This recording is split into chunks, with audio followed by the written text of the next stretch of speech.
The season of Lent is the 40 days from Ash Wednesday to Easter, the day of resurrection.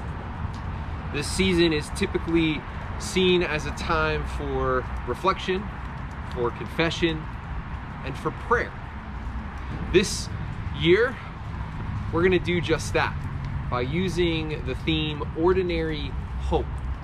Because the thing about our faith as Christians is that we believe that God shows up in the ordinary moments of life, in the mundane of life. When we're driving to run errands, when we're grocery shopping, when we're in the hospital or at a doctor's appointment, when we're at school or in a Zoom call, wherever we are, God shows up in these places. And all throughout Scripture, we see God showing up in ordinary, mundane things. And so to guide us on this journey, we'll be looking each week at something ordinary, an object that will guide our thinking and our prayer for that week. It is the first week of Lent, celebrating Ash Wednesday this coming Wednesday. So our object, our theme is dust. You know, the thing about dust is that it gets everywhere, right?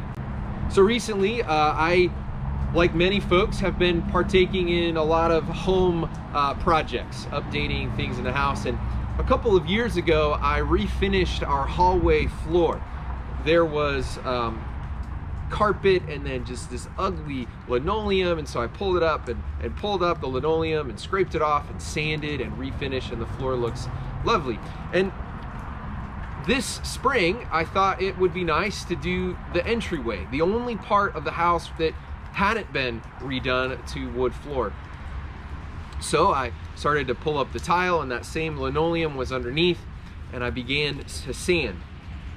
But this time, unlike the hallway, where I could shut all of the doors along the way, I couldn't do that. There was a huge opening, and the dust from the sanding got everywhere. Dust just finds its way all over the house.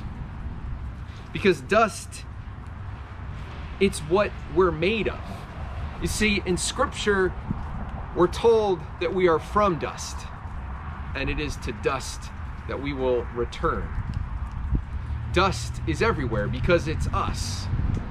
But dust also represents all of the ways in which we can't control things, right? I couldn't control the dust.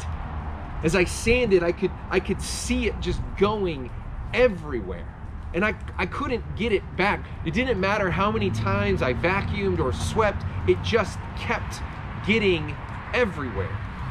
You can't control it. See, the point of dust, the reason we say these words on Ash Wednesday, from dust you came and to dust you shall return, when we bury someone or scatter their ashes here, we say those same words, remember that you are dust and to dust you shall return. We say that to remind ourselves that we are dust. We are not God. We're not in control. We don't make the rules because we did not create this.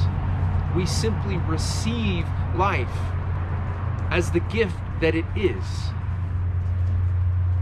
This week, I invite you to join us on Wednesday for our service as we hear those words spoken again. But this week, I invite you to think about the ways in which you are dust, the ways in which you are not in control of your life. And the good news is that if we're not in control of our lives, then God is. God has it. God is with us because God created us. I invite you this week at some point, maybe you do it every day as a practice, to write a list of all the things, all of the things that are weighing you down, that you're worried about, that you feel like you can't control but you want to. And I invite you to take that list and burn it, or crumple it up and throw it away to signify that you're not in control. And see that as an act of prayer. to give it literally away to God, knowing that God is enough, that God's presence is enough. And I invite you this week to look at all of the places where dust shows up, because wherever dust is, there also is God.